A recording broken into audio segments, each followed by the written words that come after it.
Well, this is a time of massive change. The United States, 80 years ago, after the Second World War, established a international rules-based order, which led to, an order on trade and national security, financial policy. You had Bretton Woods, you had the, World Trade Organization, so many institutions, the United Nations itself.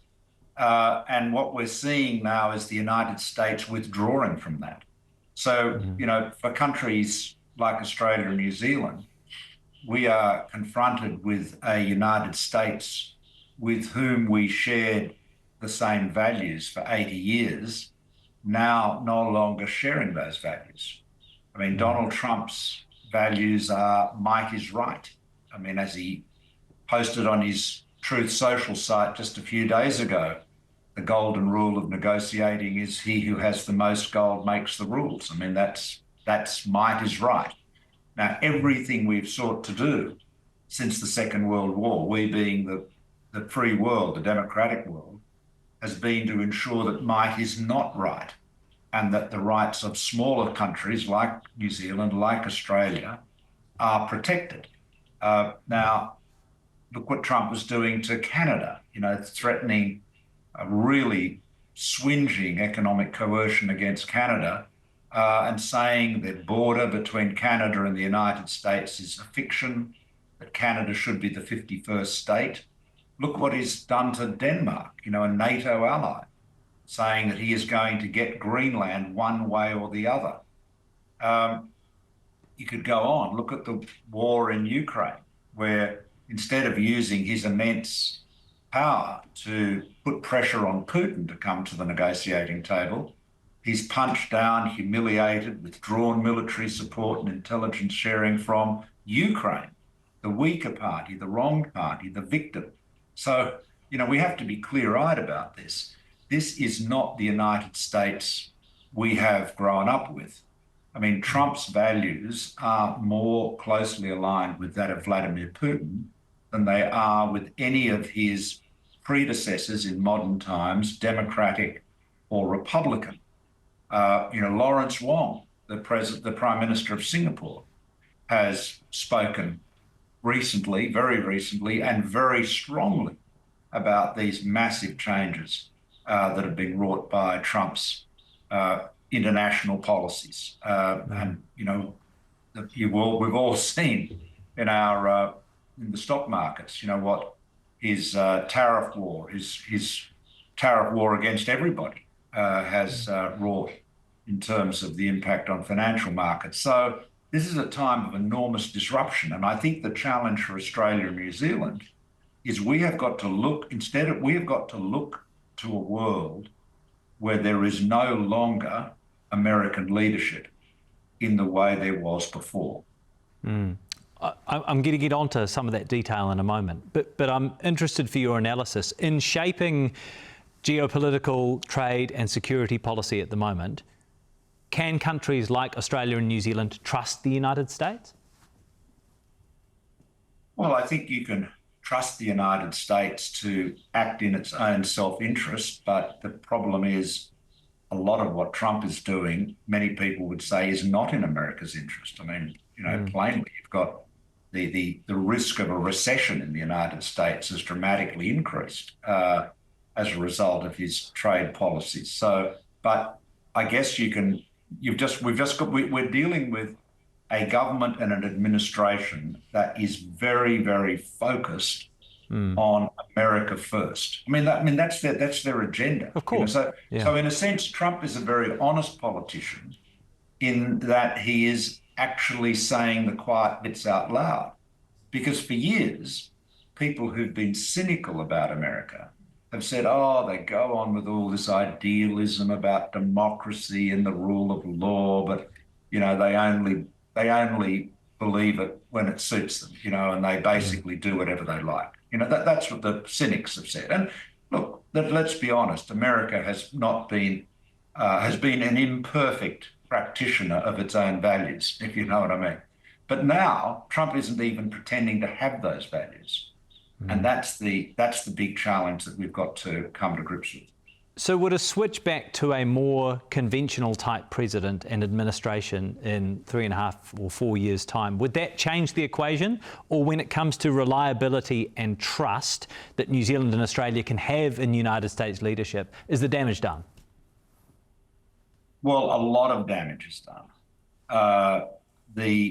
Yes, I mean, a lot of people are being like Mr. Micawber in David Copperfield, hoping that something will turn up, and that something is the bond market crashes and Trump realizes he's got to pull back, or the midterms are won by the Democrats and Trump realizes he's got to pull back, or there's in 4 years' time there's a new president, and that's a more conventional president, as you said.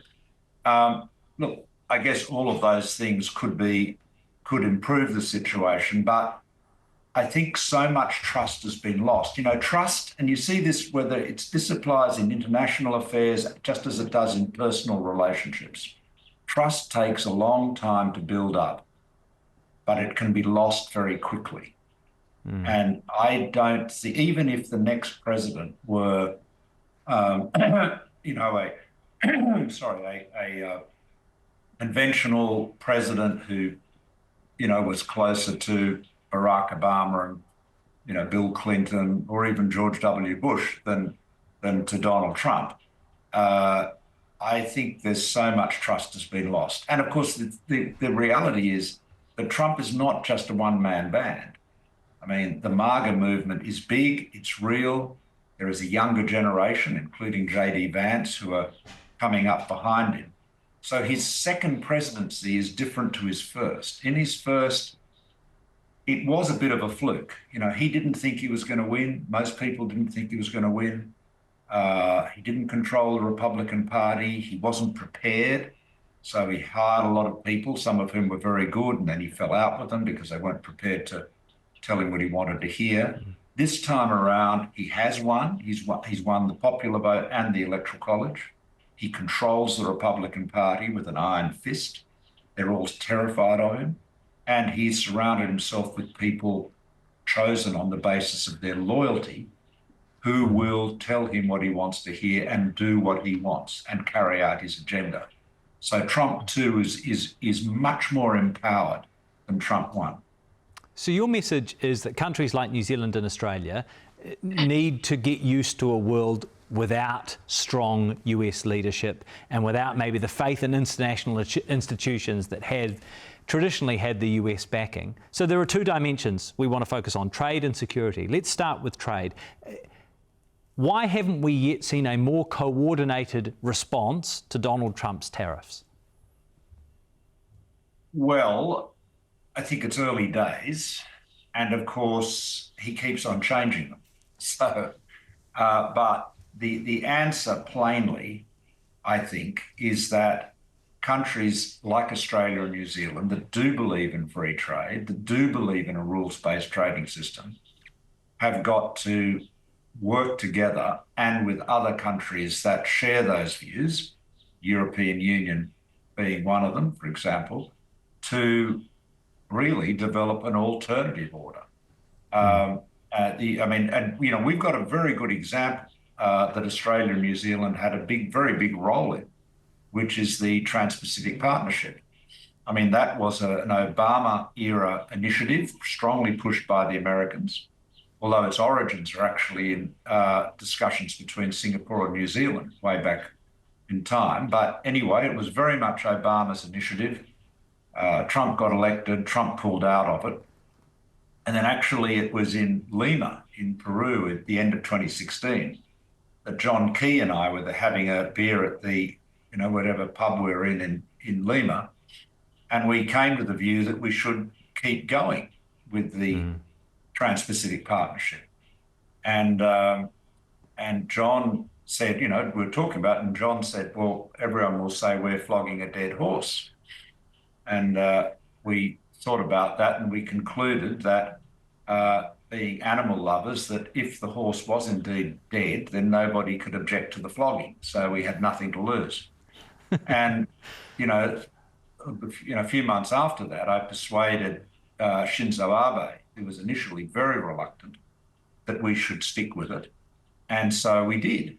And the Trans-Pacific Partnership, now called the Comprehensive and Progressive Trans-Pacific Partnership, CPTPP, has been entered into. It's up and running. UK have joined. That's a good example of a very ambitious free trade deal, which is much more than just a lower tariffs on goods type of free trade deal like RCEP.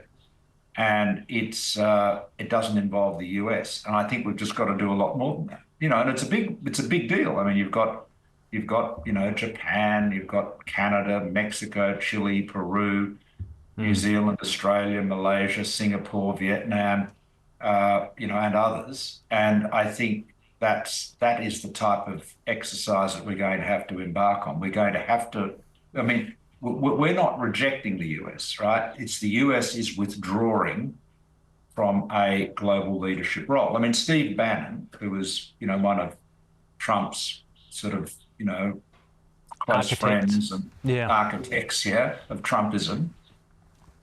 Bannon has said that Trump's big idea is to essentially consolidate American power within its hemisphere, so the Western Hemisphere. So that's hence the interest in Greenland, but so essentially the Americas. And on the basis that the Europeans can deal with Russia themselves, and given time, they have the ability to do that. Whether they have the time is another question. But of course, what does that mean for us? What does that mean for Japan? Does that mean that we're all going to be part of a Chinese sort of hegemonic hemisphere? So, if that's the case, and, Trump prefers great power politics. See, he hates multilateralism. He wants to be able to carve up the world with Xi Jinping and Vladimir Putin. That's his view, and you've got Bannon there saying precisely that. Yeah. So, clearly what we've got to do is band together. Now, Trump's preference is to have bilateral deals. But, the biggest guy will always want to have bilateral deals with smaller players. What the smaller players have got to do is band together.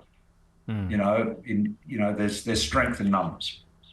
Well, let's talk about some of the security implications in the Indo-Pacific region.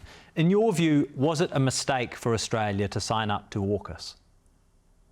In my view, it was a big mistake to sign up to the AUKUS submarine deal. Massive mistake. It's a very unequal deal for Australia, and in my view, it is most likely or more likely to end up in Australia having no submarines at all. Why is that? Let me explain. We have a number of six Collins class submarines, which are getting old. They are, diesel electric submarines. They're very good submarines, but, like everything, they, run out of time. And we needed to replace them. The decision was taken in 2016 to go with the French submarine builder, Naval Group, to do a diesel electric version of their latest nuclear submarine. And that was going to be built in South Australia. We had we had all the IP, we had complete control. We were masters of our own destiny. In 2021, Morrison blew that deal up or abandoned it, lied to the French president, which, as you may remember, when Macron was asked whether he'd been lied to, do you think you've been lied to? He said, I don't think I know. And it was, terrible rupture between Australia and France, and indeed between the US and France. Anyway, the upshot was this deal to acquire naval nuclear propulsion for submarines. And so the long-term plan is to partner with the UK to build their next generation of attack submarines, SSNs they're called, which just stands for submersible ship nuclear. But anyway, that's a long-term plan, and they wouldn't be ready until the 2040s. But what do we do in the interim? Because the Collins class will age out. And so the solution was for Australia to acquire a number of the Americans' Virginia-class SSNs. These are really the most important tactical assets in the US Navy. And the idea was to get 3 in the early 2030s and potentially 5. Now, the problem with that is that the US Navy is short of these submarines, about 20 short of what they ought to have.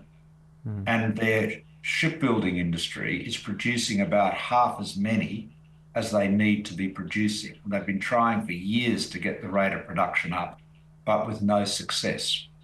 And so the Congress, anxious about this, put into the legislation a provision that said that no submarine can be transferred to Australia unless the President certifies that the transfer would not degrade the underwater capabilities of the US Navy and that the US shipbuilding industry was capable of producing enough submarines for the needs of the US Navy and for Australia.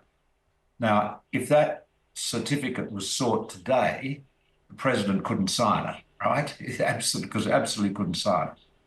And so, whether we get any submarines depends on whether the US President feels the Navy can spare them and whether their submarine industrial base can more than double the production of Virginia-class submarines in the next few years. And, reality is neither of that is going to happen.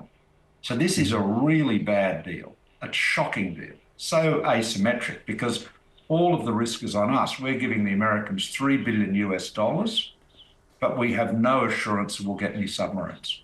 Now, of course, why is it good for America? Well, it's a great deal for the Americans because they don't have to give us submarines unless they can spare them. Excuse me. We are building at our expense a submarine base for the US Navy in Western Australia, in Perth, which would also be used by our Navy, but the Americans will be using it first from year after next. And we've got our best and brightest young sailors working, training on American nuclear submarines and serving on them. So it's a terrific deal for the Americans. People say to me, "Oh, will Donald Trump like the AUKUS deal?" I say he will love it. His only question in the back of his mind was, who are these dummies that agreed to do it?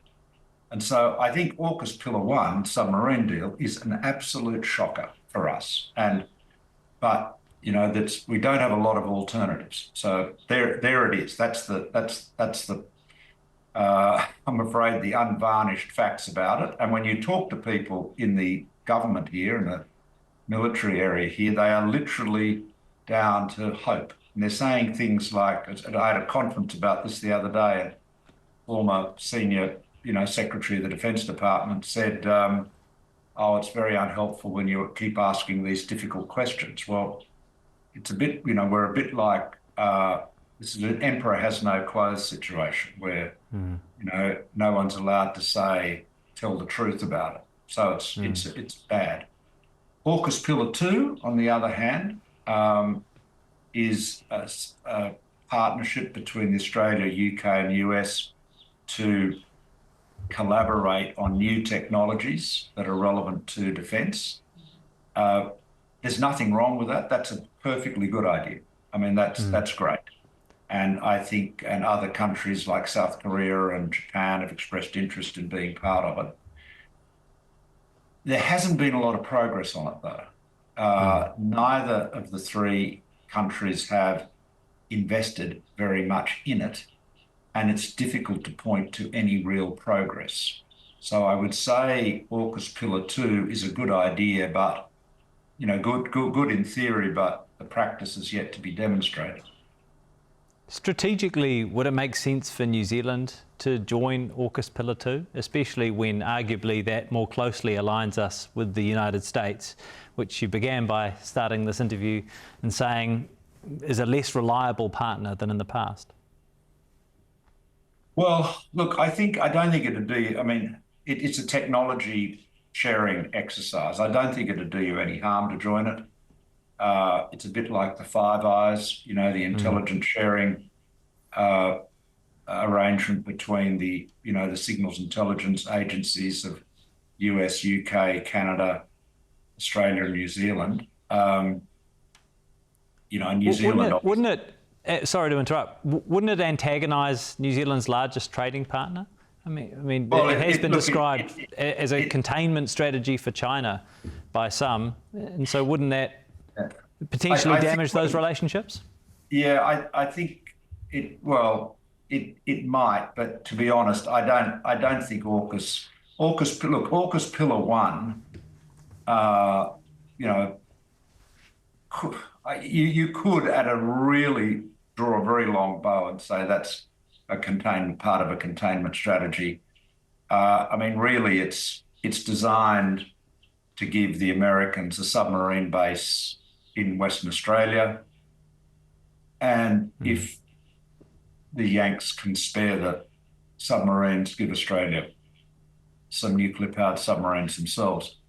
The big benefit, Admiral Paparo, who's the commander of the Indo-Pacific operations, so Indo-PACOM based in Honolulu, he said the other day that the big benefit for the US out of AUKUS was the provision of that base. So that's the Americans' focus on it. And I think the Chinese might object to it, but I don't think it would do you a lot of harm. On the other hand, the reality is there has been very little progress on AUKUS Pillar 2. So I think the question would be the practical. If I was in Mr. Luxon's position, I would be saying, how much value am I really going to get out of AUKUS Pillar 2? Is this actually a real thing? Is there some real value in it? And weigh that up against the flack you might get from China and others. And the conclusion may be that there's just not enough real action with AUKUS Pillar 2 to justify going into it. But I don't think, if you concluded there was value in going into it, I wouldn't be dissuaded by criticism from other parties. Right. New Zealand's just released its defence capability plan, which explicitly and repeatedly talks about developing better interoperability capability with Australian forces. Can you explain to us why it would make sense for New Zealand to more closely align with Australia's defence forces if Australia still relies on the superpower ally in the United States when it comes to security and defence? Well, look, there's strength in numbers. So New Zealand and Australia should be working seamlessly together. There's absolutely no question about that. You don't have to go, we're on the, eve of Anzac Day. So we're talking about this, but, Australians and New Zealanders are strongest when they're working together. So I've got no doubt about that. I think the real issue is that Australia has to do more to make its defence capabilities sovereign, that is to say, independent of any other country, including the US, and focus on our ability to defend our own country, and in your case, your country, and to do so in circumstances where we cannot necessarily rely on the United States. Right. It would be remiss not to ask you a couple of domestic politics questions, given early voting has opened for the federal election, and polling suggests that Labor has improved its position relative to the Liberals over the last few weeks. Why do you think that is? Well, the polls would tell you, and I think they're broadly right, that Dutton's, people's concerns about Dutton and his personality have become an issue. I think a lot of people see him as being too like Donald Trump. He had a number of policies which were plainly inspired by Trump, including a proposal which he's now reversed, which of course is a hugely embarrassing thing to do in an election campaign.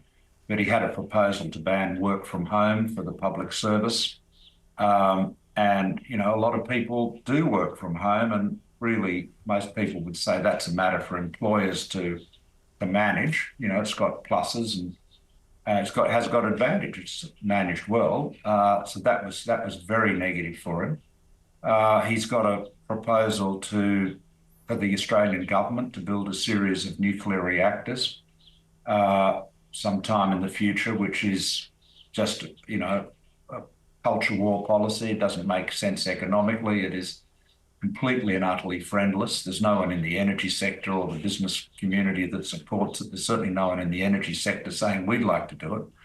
So it's pretty weird for the centre-right party, the equivalent of your Nationals, to be proposing to have a government-owned set of nuclear power stations built, at a time when, our energy sector is, for the most part, held by the private sector.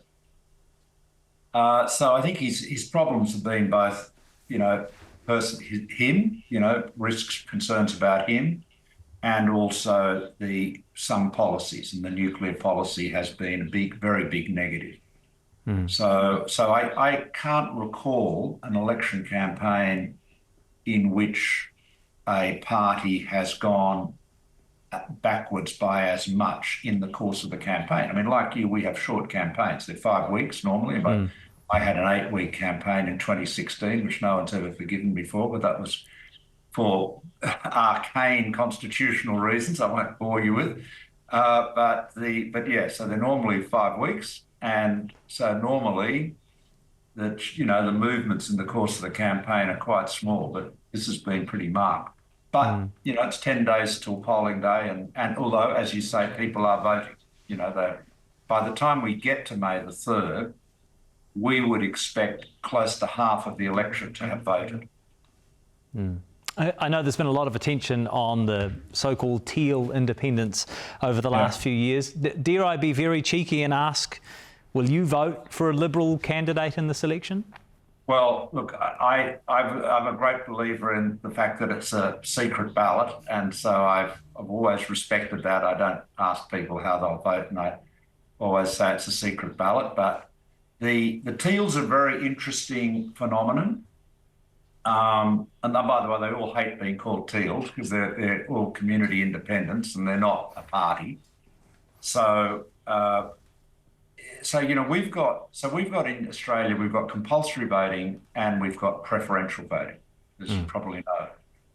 And that brings our politics to the centre.